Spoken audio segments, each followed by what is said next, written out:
Start. हाँ जी, hello one, कैसे हो आप सभी लोग? सब बढ़िया।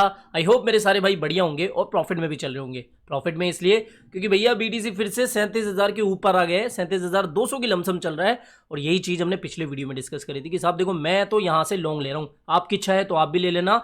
जिन भी भाई लोगों ने लॉन्ग लिया होगा, मैंने थोड़ी सी ज्यादा लेवरेज 20x के साथ में लॉन्ग लिया था, देख सकते हो 61% से भी ज्यादा का प्रॉफिट अभी चल रहा है। ये तो पुरानी बातें हो गई। अब बताओ भाई कि अब क्या हो सकता है, ये चीज हम डिस्कस करेंगे। साथ ही मार्केट की एक इंपॉर्टेंट अपडेट आई है, उसको भी देखेंगे।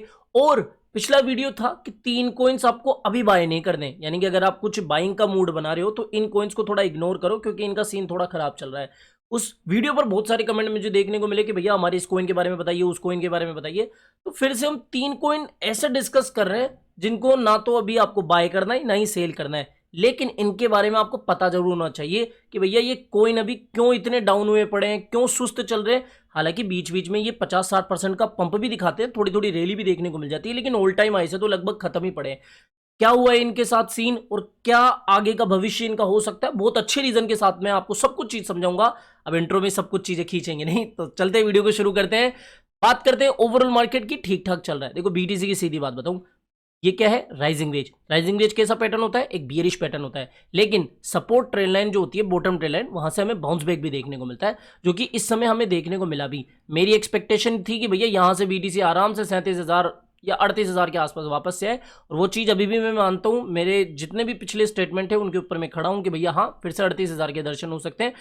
वहां से थोड़ा सा अलर्ट हो जाना बस, क्योंकि राइजिंग वेज का ब्रेकडाउन कभी भी हो सकता है, वो चाहे 40,000 के आसपास से हो, वो चाहे 42,000 के आसपास से हो, लेकिन मार्केट का ट्रेंड अभी ठीक ठाक चल रहा है। और स्पोर्ट की बाइंग की जो मैंने पिछले वीडियो में बात करी थी, वो अभी भी है कि भैया अगर बड़ा करेक्शन आता भी है तो वो 32-33 इसके आसपास बीटीसी मिले, उठा लो, सीधी सी बात है।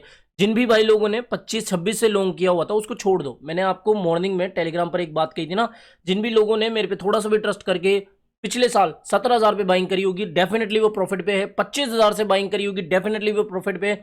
26,200 वाली लॉन्ग पे अगर आप तक अड़े हुए हो तो भैया अड़े रहो, छोड़ दो इसको लॉन्ग टर्म के लिए। कोई एक्सचेंज आपका पैसा नहीं खाएगा। हाँ, एक्सचेंज कौन सा हो, अच्छा हो, वो चाहे बाइनेंस का नाम ले दो, बाइबिट का नाम ले दो। पर्सनली मैं बाइबिट एक्सचेंज यूज करता हूँ, प्रेफर भी करता हूँ, ये बात ओपनली मैंने कई बार बोली है। और रही बात वो $50 के गिव अवे की, भैया सिर्फ 10 दिन हमारे पास हैं। अगर 10 दिन के अंदर मेरे लिंक से सिर्फ 100 ट्रेडर भी ज्वाइन कर लेंगे ना, प्रत्येक को $50 का गिव अवे दिलाने की गारंटी मैं दे रहा हूं आपको। इतना ओपनली और कैसे बोलूं? ठीक है, अभी तक सिर्फ 36 लोगों ने ज्वाइन करा है। 100 ट्रेडर भी नहीं है कि अपनी कम्युनिटी में, भैया करो। कम से कम बड़े ट्रेडर से रिक्वेस्ट है कि आपके माध्यम से छोटे ट्रेडर्स की थोड़ी हेल्प हो जाएगी, उनको $50 मिल जाएंगे फ्री फोकट के। तो करो, हो सके तो। ठीक है, लिंक आपको वीडियो के डिस्क्रिप्शन बॉक्स में मिल जाएगा, बाइबिट का कर लेना। और फिर तो हम देख ही लेंगे, वरना आप ही का घाटा है अगर 10 दिन के अंदर ये क्राइटेरिया पूरा नहीं होता। ये तो देखो बिटकॉइन की बात हो गई। एक खबर जरूर से निकल के आई है, अगर आप देखो ओवरऑल मार्केट के लिए ये एक पॉजिटिव बात है कि एक और प्रेसिडेंट अभी ऐसे बनने वाले हैं जो कि क्रिप्टो करेंसी बिटकॉइन को लेकर पॉजिटिव है, बिटकॉइन फ्रेंडली। कैसे? अर्जेंटीना के अभी इलेक्शन हुए, प्रेसिडेंशियल इलेक्शन, जिसमें कि भारी मतों से जो वहां के बिटकॉइन फ्रेंडली प्रेसिडेंट बनने वाले हैं, जो जेवियर, वो जीते हैं। अब भाई साहब, ये अगर आप देखो, अर्जेंटीना इतनी कोई बड़ी कंट्री भी नहीं है, लेकिन नामचीन कंट्री है। जीडीपी 600-700 बिलियन के आसपास की है और ज़्यादा कोई पॉपुलेशन भी नहीं है। लेकिन हाँ, ऐसी जो खबरें हैं वो कहीं ना कहीं ओवरऑल मार्केट को पॉजिटिव करती है कि भैया जो राजनीतिक बातें हैं, राजनीतिक तौर पे जो चीज़ें हैं, वो भी बिटकॉइन को लेकर पॉजिटिव रह सकती है आगे भी, यानी कि पंगा ज़्यादा नहीं होगा अगर आप गवर्नमेंट स्तर पर देखोगे। तो ये खबर निकल के आई है कि अर्जेंटीना के जो प्रेसिडेंशियल इलेक्शन है वो बिटकॉइन फ्रेंडली जो जेवियर सर है वो जीत रहे हैं। तो ये खबर निकल के आई। अब बात करते हैं उन कॉइन्स के बारे में जो कि काफी लोगों के पोर्टफोलियो में है, और यही सवाल उठाते हैं कि भैया क्या होगा तेरा आगे, यानी कि इन कॉइन्स का फ्यूचर क्या है? क्या ये वापस से उतना रिकवर कर सकते हैं जितने कि ये बड़े बड़े पंप में दिखाए थे? एक समय ऐसा था जब मार्केट में इनकी तूती बचती थी, अब तो जूती पड़ने वाले काम कर रहे हैं। पहला जो कॉइन है वो है फैंटम एफटीएम। काफी इसकी क्वेरी आई थी, कमेंट आए थे कि भैया इसके बारे में बताओ।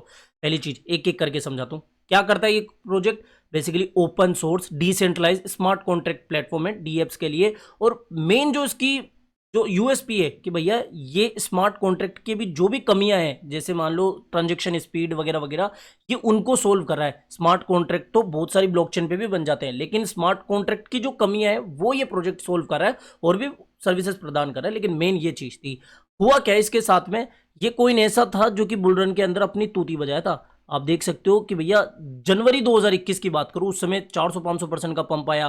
फिर यहां पर मई में भी लगभग 300%। फिर आप देख ही सकते हो कि बुल रन के पीक यानी कि अक्टूबर 2021 में तो इसने रिकॉर्ड ही तोड़ दिया, 1700% से ज्यादा का प्रॉफिट दिया।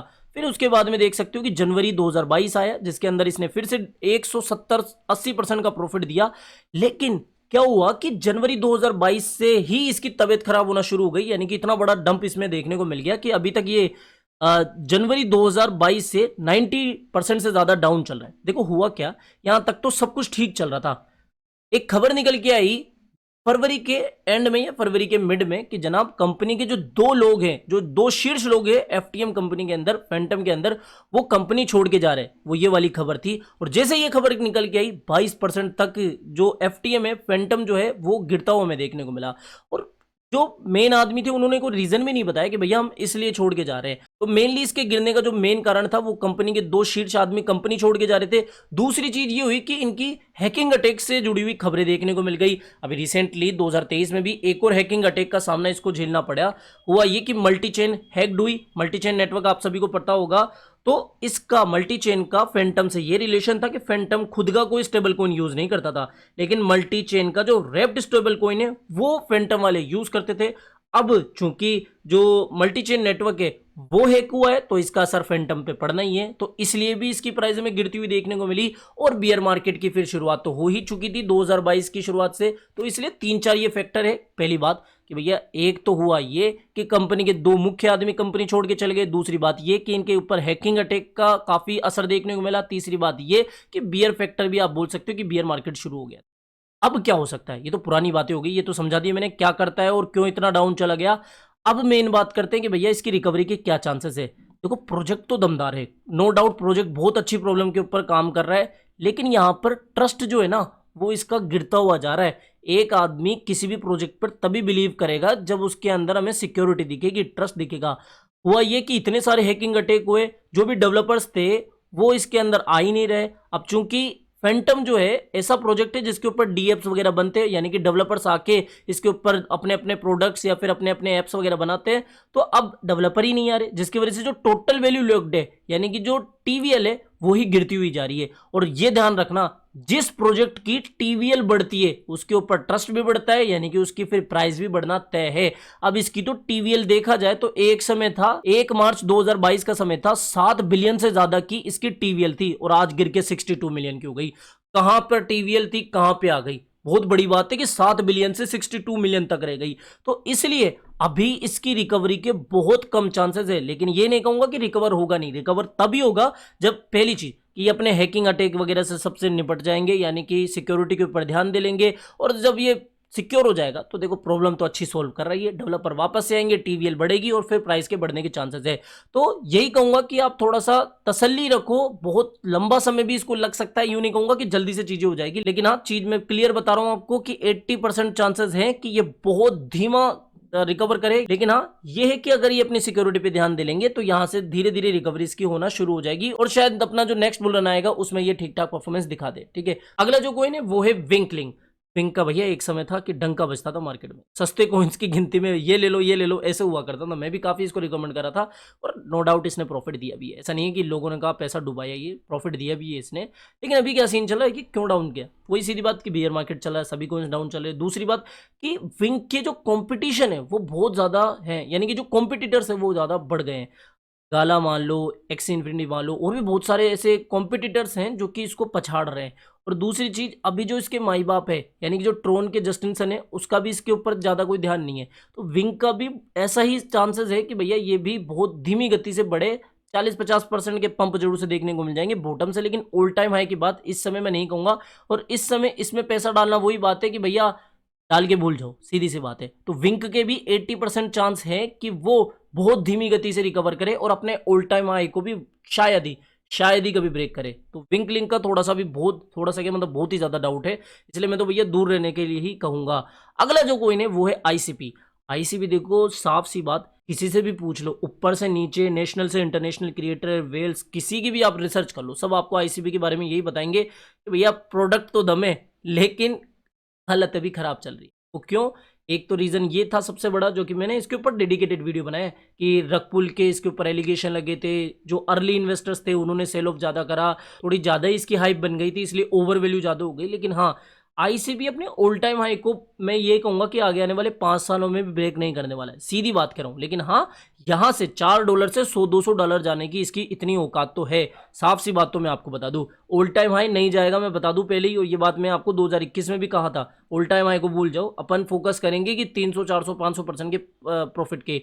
और रही बात ये कि ये कब तक रिकवर हो सकता है, लॉन्ग टर्म का घोड़ा है ये, मैंने जो शब्द है ना लॉन्ग टर्म का घोड़ा 2020 के लास्ट में भी कहा था, फिर से कह रहा हूँ। तो भैया अगर आपने पैसा डाला हुआ है तो फिर आप लॉन्ग टर्म के हिसाब से देखना, इसको कम से कम 5-6 सालों तक छोड़ना, क्योंकि इसका रोड मैप ही 20 सालों का है। सबसे बड़े रोड मैप की गिनती में यही टॉप पर आ रहा है आईसीपी। तो इसलिए रिकवरी के बहुत धीमे चांसेस है। तो मैंने फैंटम की कहानी सुना दी आपको, विंकलिंग के बारे में बता दिया और आईसीपी के बारे में बता दिया। आई होप दोस्तों ये वीडियो आपको पसंद आया होगा। तो वीडियो पसंद आया हो तो डेफिनेटली वीडियो को लाइक करना है, चैनल आप ही काम का तो चैनल को भी सब्सक्राइब करके रख लेना है। मिलते हैं जल्दी नई अपडेट के साथ। टिल देन जय हिंद, जय भारत।